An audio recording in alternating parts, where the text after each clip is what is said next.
Memang kalau kita melihat dunia, seringkali banyak membuat kita jatuh atau membuat kita menjadi menjadi lemah gitu, saudara. Kita melihat ada banyak peristiwa dan kejadian yang seringkali tidak sesuai dengan harapan kita. Kenapa? Karena kita banyak melihat dunia. Tapi pelan-pelan di dalam doa dan puasa, pujian, penyembahan, kita mendapatkan kekuatan baru. Itu gunanya doa, puasa, pujian, penyembahan ya. Karena itu akan memberikan kita kekuatan yang ekstra, yang lebih untuk menghadapi hal-hal yang bersifat melemahkan kita ya. Ayo undang rekan, teman ataupun keluarga Anda, keluarga inti, dan kita bersyukur bahwa besok ada perkembangan baru, yaitu pusat perbelanjaan ya, dan mall dan juga pertokoan kembali dibuka. Berarti ada geliat ekonomi ya, geliat pekerjaan dan geliat itu aktivitas, saudara ya. Dan itu pasti karena doa-doa Anda, doa-doa hamba-hamba Tuhan ya, seluruh umat yang percaya kepada Tuhan ya. Oke, kita akan mulai pertemuan kita dengan berdoa terlebih dahulu. Bapa di sorga, Bapa yang kami panggil dan kenal di dalam nama Tuhan kami Yesus Kristus, teramat kami bersyukur karena kami memiliki Tuhan yang tidak statis, tapi Tuhan yang bergerak dan Tuhan yang sangat berkuasa, so powerful untuk memberkati, bahkan mengangkat kami, bahkan melindungi kami seperti perisai yang di sekeliling kami. Terima kasih Tuhan, dan kami masih boleh hidup sampai hari ini, itu kemurahan. Bahkan kami diberi kesempatan oleh Tuhan untuk menikmati hidup, itu anugerah yang besar. Terima kasih, kami serahkan One Worship Night dalam tangan-Mu, awal, pertengahan sampai akhir. Kuasa yang bukan dari Tuhan patah dalam nama Tuhan Yesus. Biar Roh Allah, Roh Kudus, Tuhan Yesus Kristus sendiri yang bekerja. Berfirman Engkau dengan hebat. Di dalam nama Tuhan Yesus Kristus kami sudah berdoa, mengucap syukur dan berterima kasih. Haleluya. Amin. Ya. Kami semua tim 7 sudah kembali ke rumah, ke kediaman. Kami sampai kurang lebih jam 2 lebih, hampir jam 3.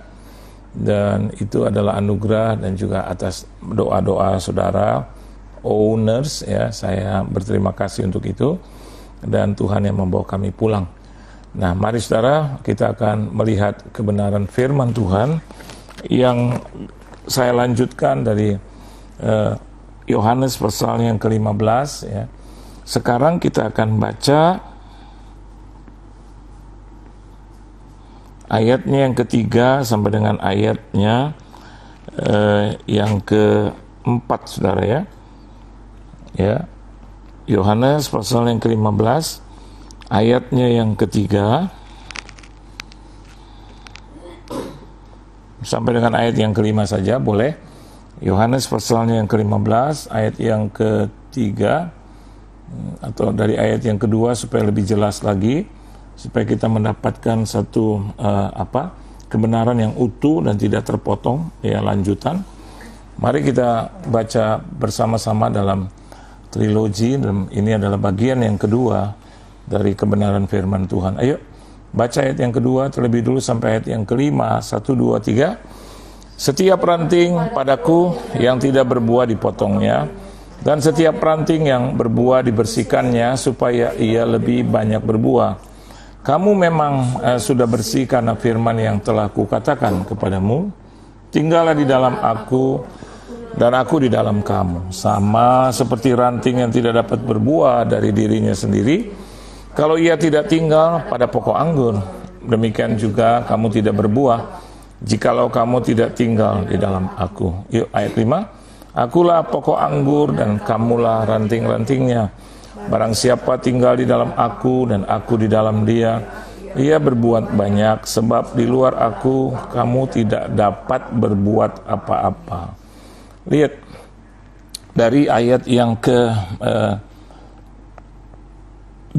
sampai dengan ayat yang ke-5, kita melihat Yesus berulang-ulang dengan penuh kesabaran menerangkan tentang apa artinya dia datang ke muka bumi, saudara.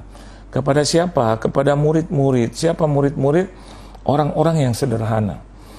Kenapa saya katakan dia berulang-ulang? Karena dia mau menempatkan dirinya untuk bisa dimengerti oleh murid-murid, saudara. Dia menempatkan sedemikian rupa, dia turunkan pengetahuan, hikmat, kebijaksanaan, akal, budi, dan marifat.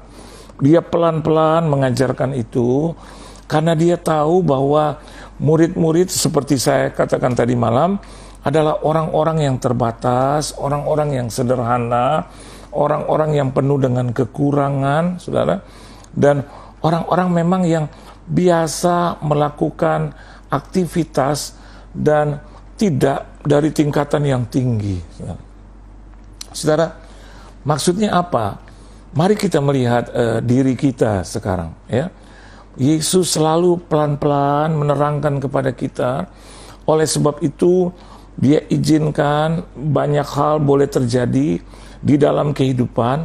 Hidup itu tidak stuck begitu saja. Hidup itu tidak lurus begitu saja. Karena hidup ini penuh dengan dinamika. Dan untuk bukan hanya menjalani, tetapi juga mengerti dan menikmati hidup yang penuh dengan dinamika, diperlukan satu gerakan yang seperti seolah-olah ada per. Kalau di dalam bahasa otomotif biasanya itu ada air suspension gitu ya. Jadi kena gelombang, kena sesuatu atau lubang, dia akan bermain. Dan kalau sudah begitu lama, maka suspensionnya itu harus diganti, Ustaz. Kenapa? Karena nanti mobilnya jadi nggak enak, bunyinya juga pak gitu. Jadi ketika melewati lubang, bahkan menikmati jalan-jalan yang yang tidak enak, maka kita juga akan rasa sakit, ya. Oleh sebab itu Yesus pelan-pelan, ya. Dan apa yang dia harapkan supaya saya dan Anda itu bukan hanya menjalani hidup seperti orang di luar sana. Bangun pagi, ya, gosok gigi, mandi, makan, sarapan, kerja. Pulang sore, baca koran, ngantuk, ya, terus tidur atau makan dulu. Habis tidur, nonton TV sebentar, terus lihat-lihat berita, terus tidur lagi.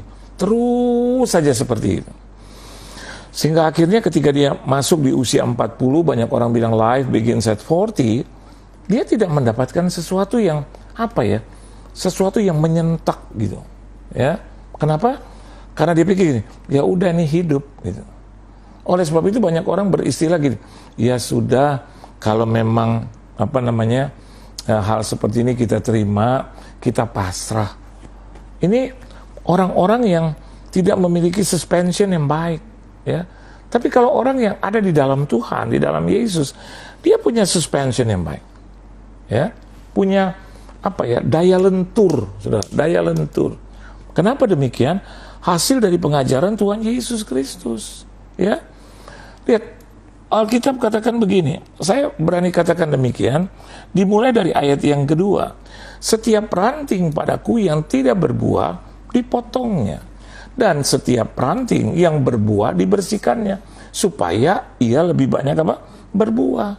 Jadi, according to Jesus, ya, saya baca bahwa Jesus makes a distinction between two kinds of pruning. Artinya apa? Dia membuat perbedaan, distinction between di antara yang dibabat itu, ya. Pruning itu bicara tentang pembabatan gitu, ya, pemotongan gitu. Lihat, dibagi dua di situ. Yang pertama, yang berbuah dibersihkannya. Yang pertama ini bicara tentang separating, ya, dibersihkan, dipisahkan gitu, saudara. Sedangkan yang kedua, saya catat di sini, ini bicara tentang dipotong dan dibuang begitu, ya. Artinya bicara tentang separating itu bicara tentang dipisahkan gitu. Jadi yang tidak baik itu dibuang. Sedangkan yang kedua, maafkan saya agak tertukar. Sedangkan yang kedua itu dibersihkan. Dalam bahasa yang lain dikatakan to cut back gitu ya. Sedangkan yang pertama to cut off gitu. Mengerti maksud saya? Mengerti maksud Yesus? Jadi itu langsung dipotong. Kenapa langsung dipotong dan disingkirkan? Ada dua hal. Yang pertama itu yang dipotong, yang dipisahkan itu adalah bagian-bagian yang tidak berguna. Tidak berguna sama sekali. Kenapa? Kering ya. Alkitab katakan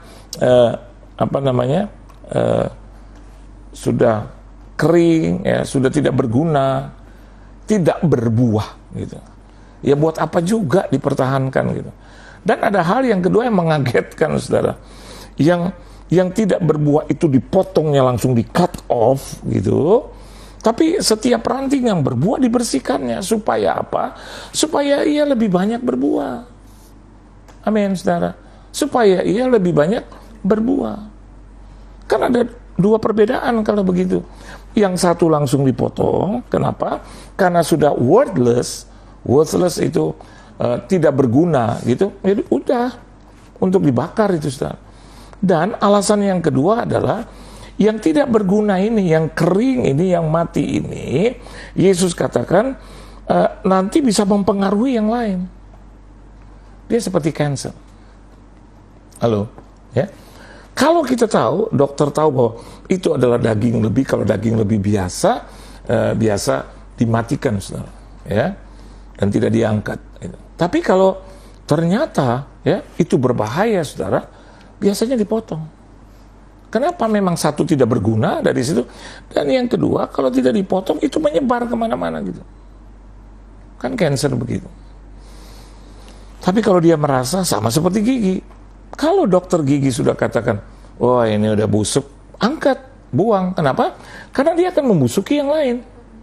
Tapi kalau menurut dokter gigi, ini gigi masih bisa dipertahankan, amin, maka dia akan apa? Dibersihkan. Amin, saudara. Supaya apa? Membantu gigi-gigi yang lain. Untuk apa, saudara? Untuk mengunyah. Amin. Jadi berguna gitu loh. Nah hari ini kita bisa melihat kenapa Yesus berulang-ulang katakan begitu.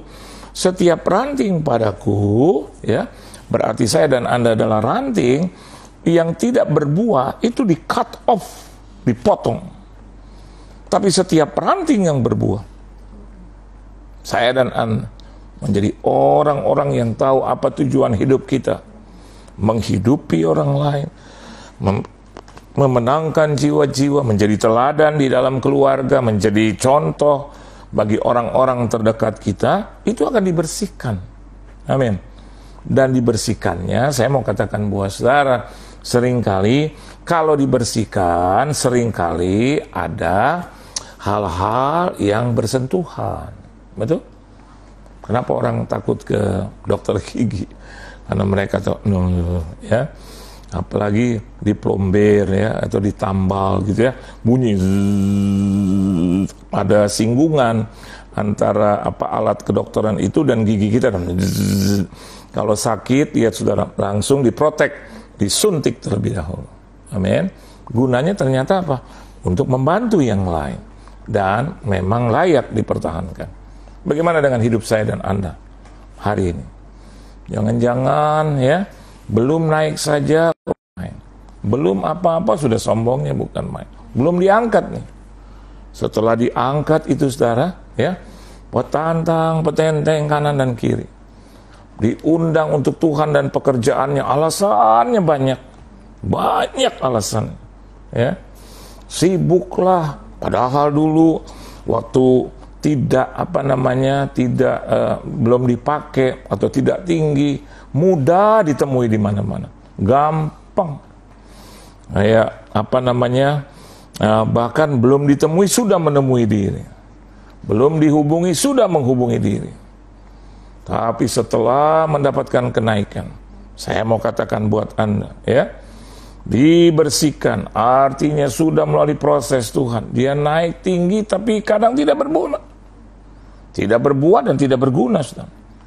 Ya, sedangkan Yesus katakan supaya ia lebih banyak berbuah.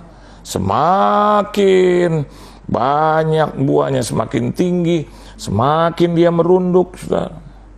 Kalau pohon, kalau sudah banyak buahnya, dia nggak menantang begini. Tapi biasanya karena buahnya banyak, semakin dia merunduk. Manusia juga Tuhan harapkan seperti itu. Semakin dia diberkati, harusnya semakin merunduk. Semakin mengingat arti Tuhan dalam hidupnya, arti keluarga yang menolong dia, orang-orang yang di sekeliling dia. Ada waktu buat Tuhan, ada waktu untuk beribadah, ada waktu juga untuk bekerja, saudara. Dan menjadi orang yang nggak susah dicari gitu, tidak susah ya. Saya selalu ya, karena handphone ini seringkali tidak ada di tangan saya, saudara. Kadang menggeletak begitu saja, karena saya tahu kalau pelayanan-pelayanan biasanya ada istri saya dan 2 anak saya juga mempergunakan ini, pakai ini, saudara.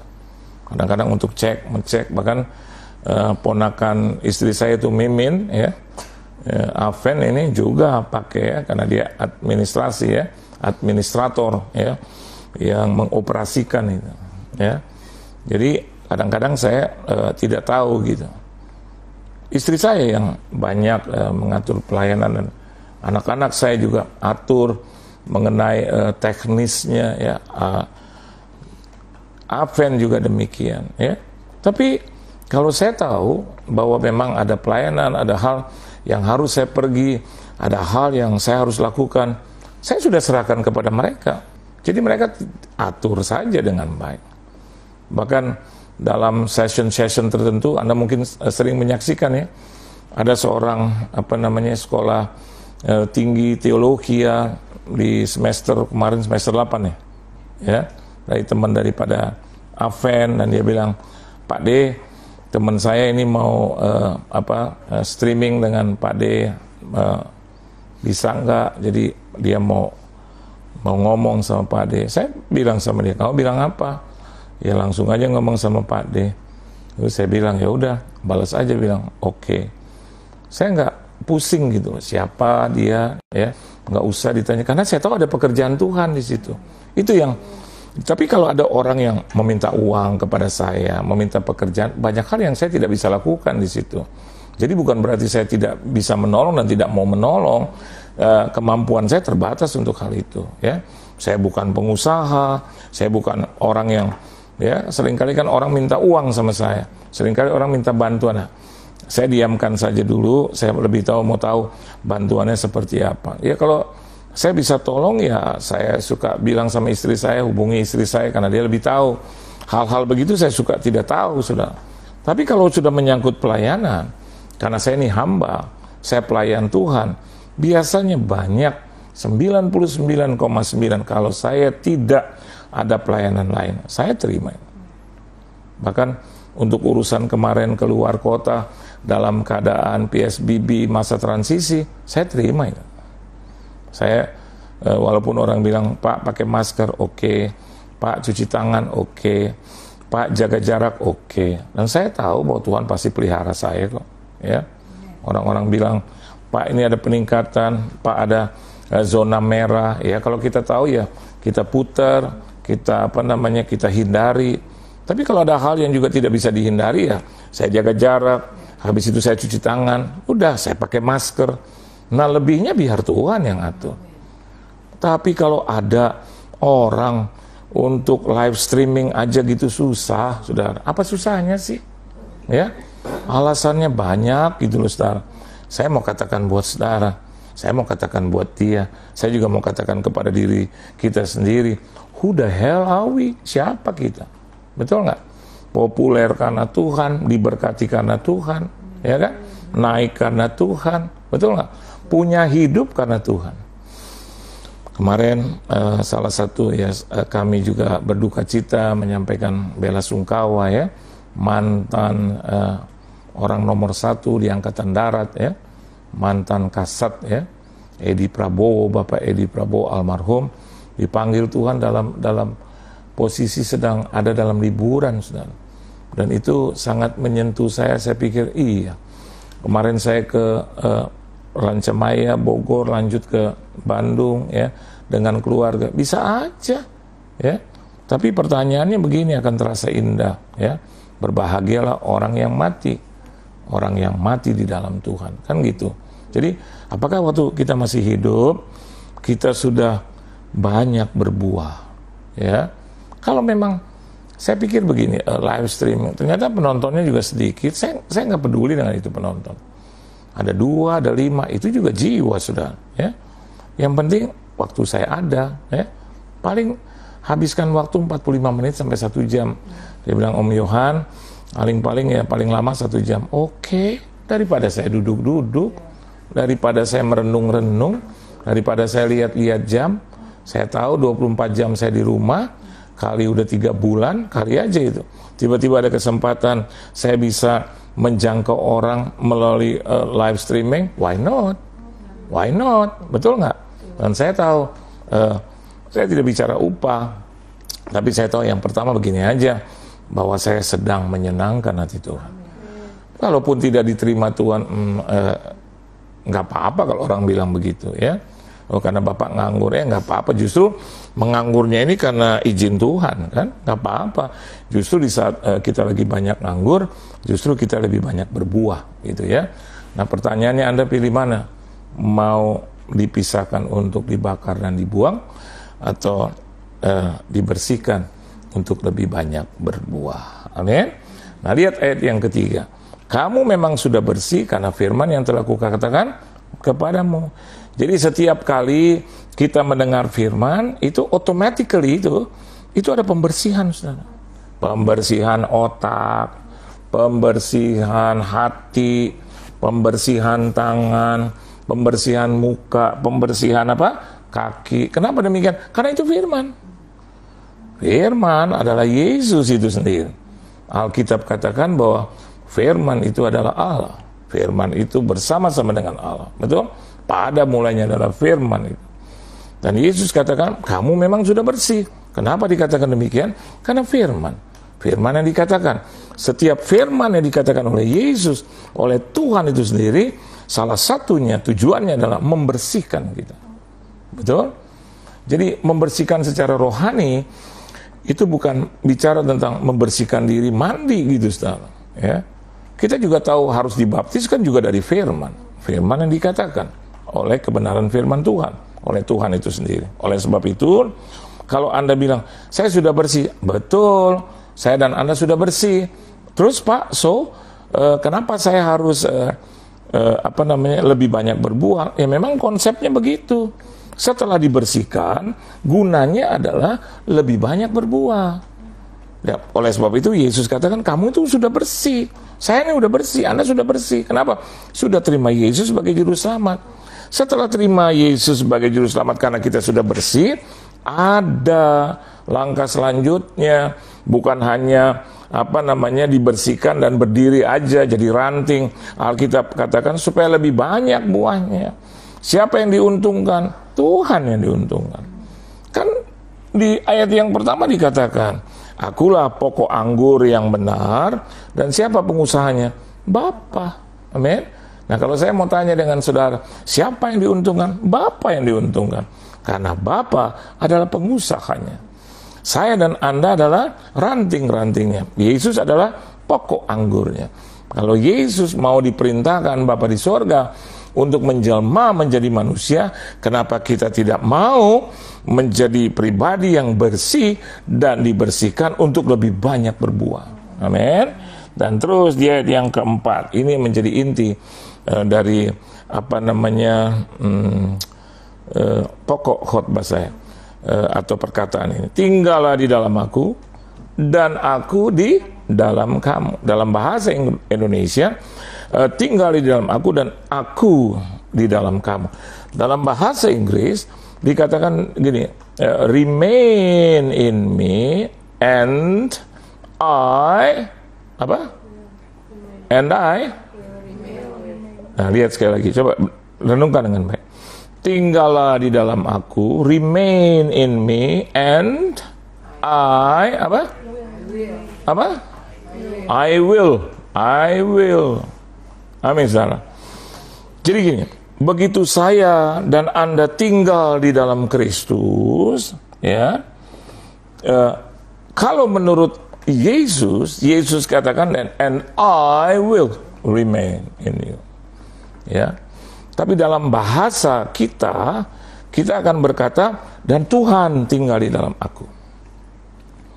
Tapi dalam bahasa Inggris dikatakan, and I will remain. Ini bicara tentang apa, saudara? Setelah tadi malam saya bilang tentang composition atau komposisi yang tidak boleh berubah. Kadang ada pengajaran gini nih, saudara, ya. Saya tidak menyalahkan, tapi itu kan terserah mereka. Tapi saya juga kan boleh punya satu pandangan, pemahaman, ya. Jadi mari dicek and recheck gitu. Dan saya tidak akan challenge orang, tidak. Tapi saya hanya membaca apa yang tertulis. Lebihnya saya tidak baca. Bagi saya ada Bapa, ada Putra, dan Roh Kudus dalam satu kesatuan. Ya, karena Yesus katakan itu. Dan Bapakkulah pengusahanya. Betul ya, saudara, ya. Dan di dalam Yohanes pasal yang ke-16 ayat yang ke-9, coba kita baca ya.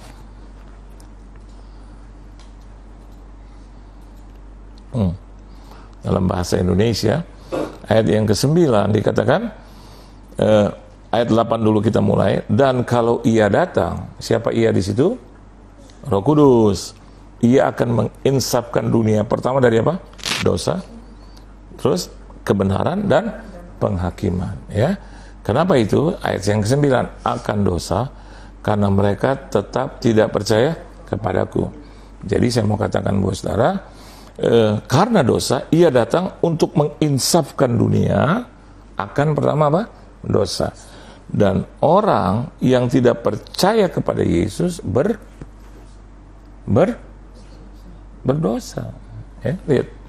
Dan kalau Ia datang, ayat yang ke-8, Ia akan apa? Menginsafkan dunia akan apa?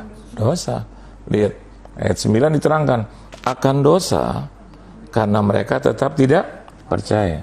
So means if we don't believe Jesus, in Jesus, we are the sinners.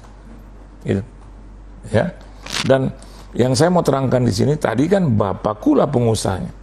Terus ada Yesus sebagai pokok anggur. Dan Yohanes 16 ayat ke-9 merujuk tentang siapa? Roh Kudus. Berarti di dalam kebenaran firman Tuhan ada komposisi. Dan saya serta orang-orang percayalah saudara, tidak boleh rubah itu. No. Amin. Karena sudah tertulis. Dan kalau kita adalah the doer, pelaku, apa yang tertulis itu yang kita percaya dan kita lakukan. Itu. Jangan diamandemen. Halo. Artinya apa Pak diamandemen? Dirubah-rubah. Kita rubah-rubah. Rubah kiri, rubah kanan. Menurut senang-senang kita gitu loh, ya. Nih contohnya, engkau adalah bait Allah, ini paling gampang aja. Dan kita suka rubah. Oh kalau gitu aku bait Allah, jadi aku ibadah sendiri aja gitu. Oke, puji Tuhan. Tapi ada juga tulisan gitu, kuduskanlah hari Sabatku. Dan Bapa aja berhenti waktu penciptaan, dia beristirahat, dia suruh kuduskan. Berarti kita harus beribadah kan gitu. Halo. Nah kalau Anda terjemahkan ibadah itu harus sehari-hari, ya terserah Anda deh. Ya. Ada juga Alkitab kan bilang jangan menghindari gitu kan. Apa pertemuan-pertemuan ibadah. Betul nggak? Jangan dihindari. Banyak orang kan suka menghindar. Nah lihat, kalau kita tidak insaf, Roh Kudus yang menginsafkan, maka kita tidak percaya kepada Yesus, ayat yang ke-9. Nah kalau tidak percaya kepada Yesus, tidak diinsafkan karena dosa, berarti kita orang yang berdosa. Sederhana kok. Gitu. Jadi apa yang dalam kebenaran firman Tuhan, biarlah kita lakukan itu. Amin, saudara. Jadi apa yang saya mau tuju kalau begitu? Ayat yang keempat, kita baca sekali lagi. Tinggallah di dalam aku, jadi bagi saya dan Anda di tempat ini yang belum tinggal, gitu loh, yang belum tinggal, sama dengan murid-murid yang sedang diperkatakan kata-kata Yesus firman itu, dia katakan tinggallah di dalam aku. Amin. Murid-murid udah tinggal atau belum? Belum. Tinggallah di dalam aku. Oleh sebab itu dia pakai bahasa dalam bahasa Inggris, and I, dan aku tinggal di dalam kamu. Will, aku akan tinggal. Amin. Kalau kau tinggal, maka aku akan tinggal. Amin. Jadi kalau kau belum tinggal, ya aku juga tidak tinggal. Kan will remain. Ya buat apa dia tinggal di satu tubuh yang tidak memuliakan Tuhan, saudara? Buat apa dia tinggal di satu pribadi yang tidak percaya kepada dia? Kita akan melihat Roh Kudus itu bekerja dengan sempurna if we believe. Kalau kita percaya. Amin. Ya kalau kita tidak percaya susah. Bukan berarti bahwa Roh Kudus itu sulit untuk mengerjakan, tetapi karena dia lihat itu lahan, dia lihat itu hati, itu pribadi, nggak percaya kok. Kan saya khotbah kemarin bahwa mujizat hanya bagi yang percaya. Amin. Ya kalau tidak percaya susah. Mau disembuhkan juga susah, didorong-dorong. Pak, sembuhkan suami saya, Pak. Pak, sembuhkan istri saya. Loh, bukan doa saya menyembuhkan dia. Kan Yesus juga bilang, imanmu yang menyelamatkan engkau, imanmu yang menyembuhkan engkau, imanmu yang membangkitkan engkau. Kan itu. Yesus bekerja di mana ada kepercayaan.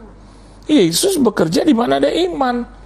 Oleh sebab itu hari ini ketika dia katakan remain in me and I will remain in you, sama seperti ranting tidak dapat berbuah dari dirinya sendiri kalau ia tidak tinggal pada pokok anggur, demikian juga kamu tidak berbuah jikalau kamu tidak tinggal di dalam aku. Yesus katakan di ayat yang kelima. Mari kita baca bersama-sama sebagai penutup. 1, 2, 3. Akulah pokok anggur dan kamulah ranting-rantingnya. Barang siapa remain in me and I remain in you, Alkitab katakan ia berbuah banyak. Terus sebab di luar aku amin, ya, karena di luar aku kamu tidak bisa berbuat apa-apa. Anda lihat di situ di ayat yang kelima ada perbedaan. Barang siapa tinggal di dalam aku, ya, if a man remains in me. Ayat yang kelima. Coba kita lihat dalam bahasa Inggris supaya jelas. If gitu. If, mana ayat yang kelima?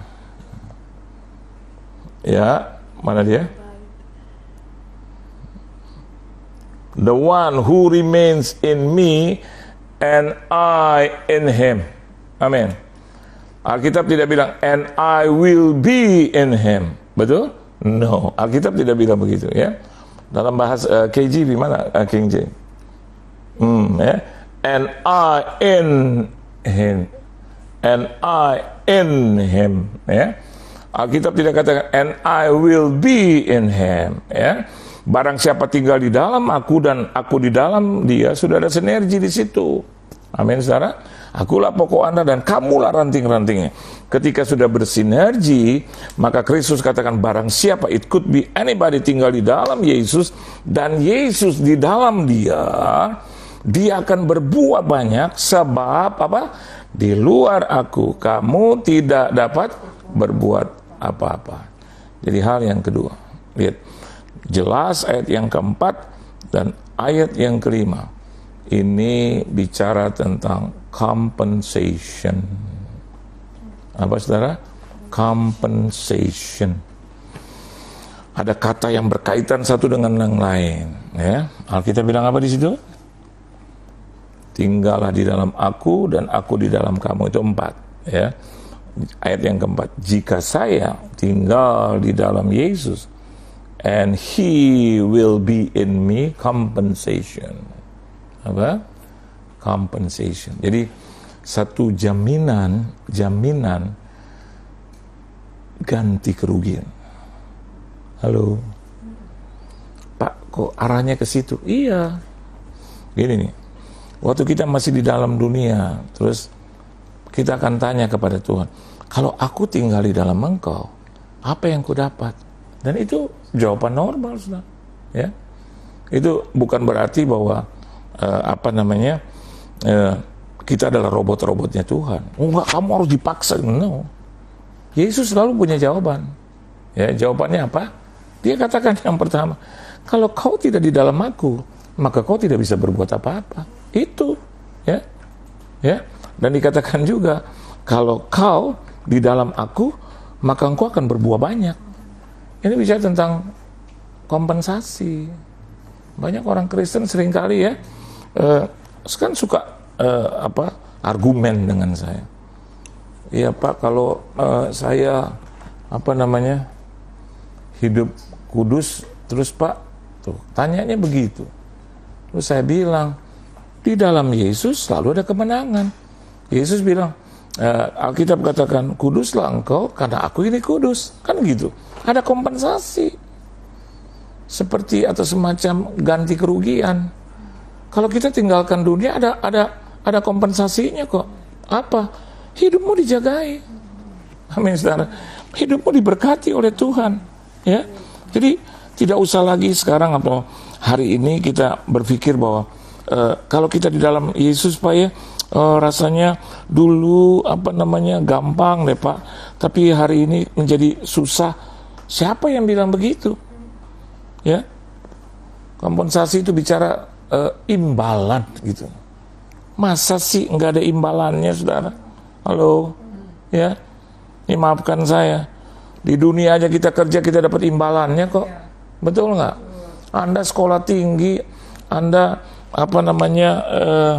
buang waktu yang banyak di S1, S2, imbalannya apa? Gajinya lebih besar. Pasti SMA, lulusan SMA dengan S2 atau S3 ya beda lah, saudara. Kenapa? Imbalannya beda. Orang yang setia dengan Tuhan dengan orang yang tidak setia ya dibedakan lah. Amin, saudara. Jadi yang pertama itu bicara tentang komposisi yang tidak boleh kita rubah. Apa itu? Kalau sudah ada firman gitu ya, sudah ada perkataan Tuhan, itu komposisinya kita nggak boleh rubah. Pada mulanya adalah firman bersama-sama dengan Allah, firman itu adalah Allah, jangan dirubah itu. Atau dikatakan beri maka engkau akan diberi, itu kan bicara tentang imbalan. Tapi banyak orang Kristen terus bilang, kita buat apa cari imbalan? Kalau kita mengasihi Tuhan, orang Tuhan yang ngomong sih. Kecuali Tuhan tidak ngomong. Terus ada lagi yang bilang begini, kita memberi karena kita tidak mau cari kemuliaan. Memang mulia sih, sudah. Aduh, itu orang kalau banyak-banyak ngomong begitu, orang-orang yang tidak menjadi pelaku. Benar. Saya kalau lihat orang-orang yang omdo gitu, ngomongnya banyak gitu ya, komentarnya banyak, udah kita mulai curiga aja dah. Ya, jadi saya mau katakan buat saudara nih, biarin dah ya. Lebih baik kalau orang suka ngomongin kita gitu, dia tinggalin aja. Kalau terlalu banyak omong, saya yakin dan percaya dia adalah pelaku yang sedikit gitu. Biasanya orang tuh yang pelaku ngomongnya nggak banyak. Dia selalu buktikan dengan prestasi ya. Ada Lius Pongo di sini ya, Pak Lius, betul ya? Dia seorang bola karet tuh ya. Tapi dia nggak ngomong apa-apa. Saya kemarin baca di di satu berita, Yonatan Christie begitu mengidolakan dia ya. Dan saya dengar kalau di pelatnas itu dia yang tukang angkat ember, padahal juara Indonesia itu, brother itu, ini sahabat kita ya, one of the owners gitu ya. Jadi boleh saya katakan itu sebagai contoh ya. Kalau orang itu sedikit bicara tapi banyak bekerja. Tapi kalau orang banyak bicara biasa sedikit bekerja. Tapi Anda jangan bandingkan saya, kok Bapak ngomong tuh, ini kan lagi firman, ya kan? Kalau saya nggak ngomong, Anda bilang kok Pak nggak ngomong-ngomong, ini lagi firman, ya. Anda boleh tanya dengan istri, dengan anak-anak. Bukan saya mau membesarkan diri. Saya kalau udah di rumah nggak banyak omong, suka diem aja. Bahkan istri yang suka, Pak makan, makan itu aja. Makan tuh ada kacang hijau, terus ada roti, dari owners, ada dari ini, dari itu, ada ikan, Pak, ada ayam, kayak gitu ya, kan gonta-ganti tuh. Terus mau apa dulu, mau air panas atau, saya nggak cerewet. Kenapa? Udah kebanyakan ngomong, ya. Kalau pelayanan 2 kali, 3 kali, kalau hari Minggu 4 kali, 5 kali, udah kan banyak ngomong. Jadi kalau udah sampai di mobil, udah diam. Udah. Paling kalau istri saya tanya besok pagi, Pak ini harus dibayar ya. Saya akan bilang, duitnya kurang. Ya, kenapa?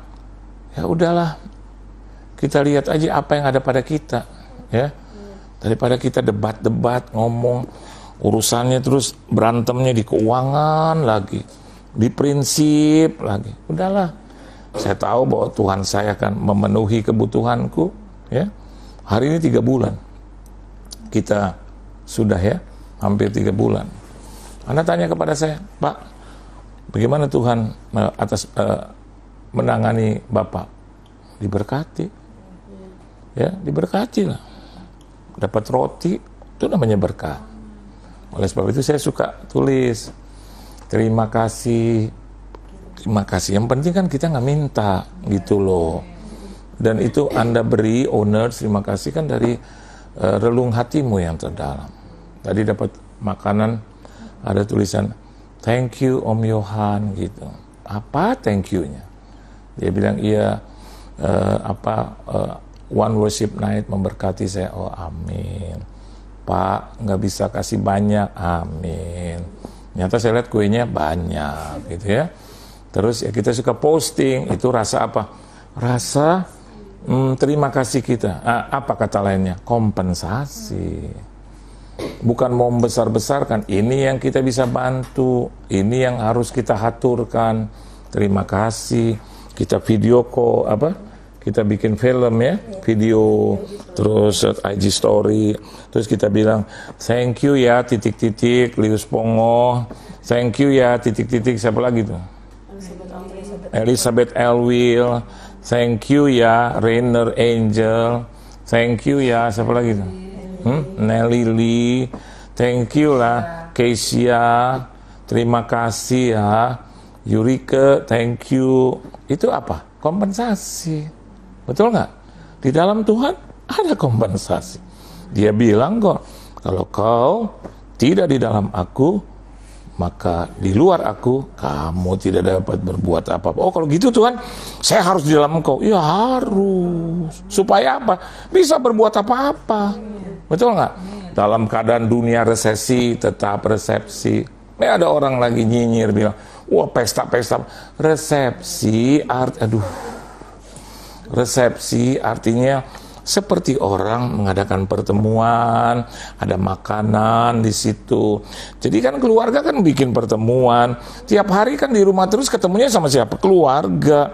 Kalau keluarga cuma ngobrol-ngobrol tapi makannya enggak, pasti nyolek. Kalau udah 3 hari saudara, dia akan bilang, Pak kok nggak ada makanan sih Pak? Ini kadang-kadang kita suka takabur.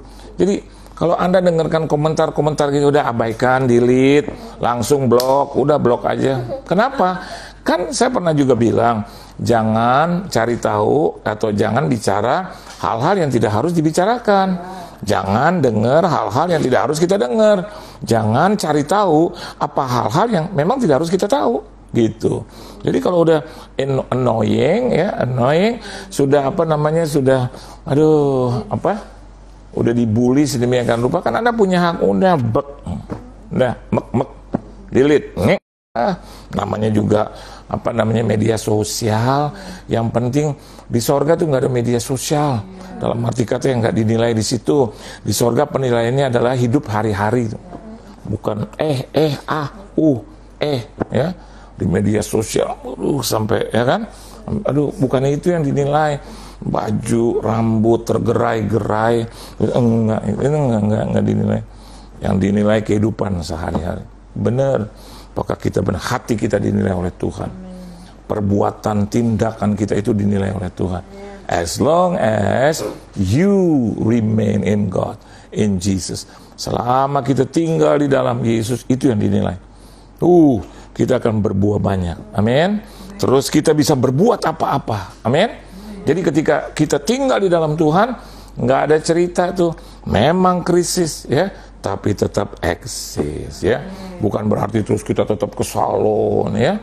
Makan aja udah nggak bisa, malah utang ke salon. No. Saya bilang sama anak-anak saya, udah nggak usah pedicure, manicure ya. Gunting kuku sendiri. Betul nggak? Kadang-kadang kalau nggak ada cukup berkat, anjing-anjing sudah dia punya bulu gondrong ya kan, gunting sendiri. Memang agak grepesan ya kan, kadang-kadang miring ke kiri, miring ke kanan, gunting sendiri. Kenapa? Praktis ya, tapi tidak pernah kehilangan kendali karena Yesus selalu memberikan kita pertolongan. Saudara percaya itu? Oleh sebab itu, pikirkan dengan baik. Anda di dalam Tuhan, Anda dapat kompensasi, dapat ganti rugi yang manusia tidak bisa memberikannya. Betul nggak? Mama saya pernah bilang, tinggalkan itu pekerjaan. Saya bilang, kenapa, Ma? Roh Tuhan di Mama bilang, kamu akan menjadi hamba Tuhan full time.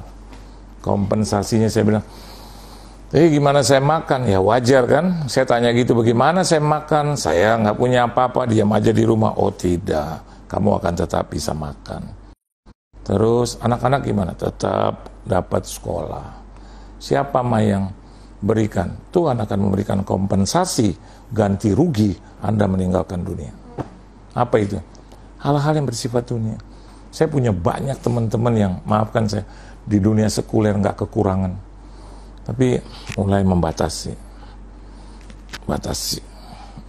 Dan setiap kali saya batasi, saya tinggalkan itu dunia. Kompensasinya. Saya diberkati di bidang itu, di section itu.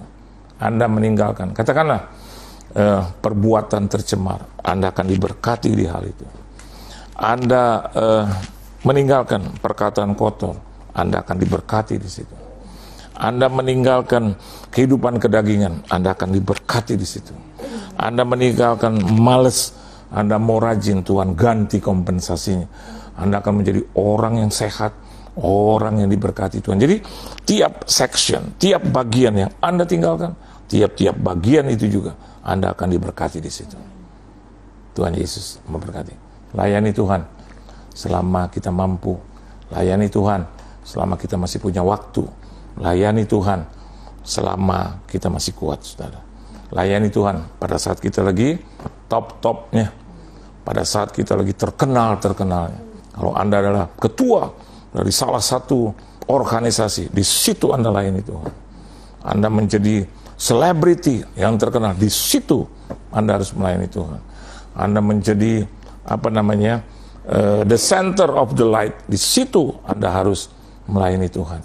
Jangan terus bilang, aduh nggak enak, karena ini kan sekuler. Kalau saya ngomong begitu, banyak orang-orang hebat, kalau dia dapat Oscar dapat piala Oscar, piala Citra ya, selalu bilang thank to Jesus gitu. Itu udah senang melayani Tuhan. Terima kasih untuk Tuhan Yesus gitu. Saya suka kadang-kadang suka agak geli aja gitu kalau mereka dapat sesuatu. Terima kasih untuk yang di atas. Cicak ada di atas, burung ada di atas. Untuk yang di atas, kok malu banget sih? Yesus bilang, kalau kau malu bersaksi di hadapan orang, aku juga akan malu nanti menyaksikan engkau di hadapan Bapa di sorga. Amin. Ngomong aja. Saya suka ngomong. Pak Pendeta, diberkati. Amin. Semua dari Tuhan. Ya, tapi Pak Pendeta rajin. Amin. Kerajinnya datang dari Tuhan. Biar nggak ada celah gitu.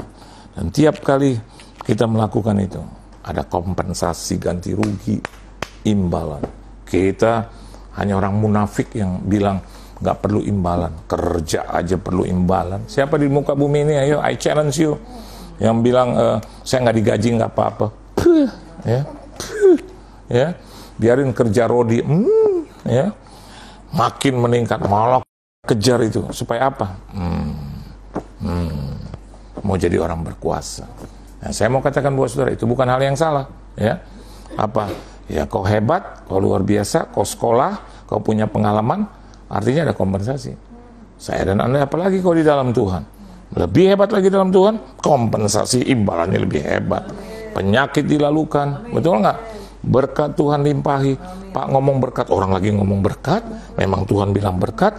Berkat itu kesehatan, berkat itu penguasaan diri, berkat itu bisa bisa istirahat, itu berkat. Ya, banyak orang nggak bisa istirahat, kita bisa istirahat.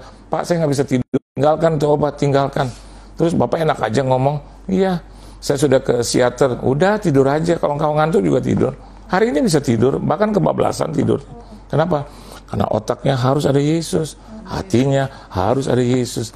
Ketika engkau bergaul dengan Tuhan, kompensasinya imbalan, bisa tidur nyenyak, keluarga diberkati, jauh dari sakit penyakit, selalu diselamatkan oleh Tuhan. Amin.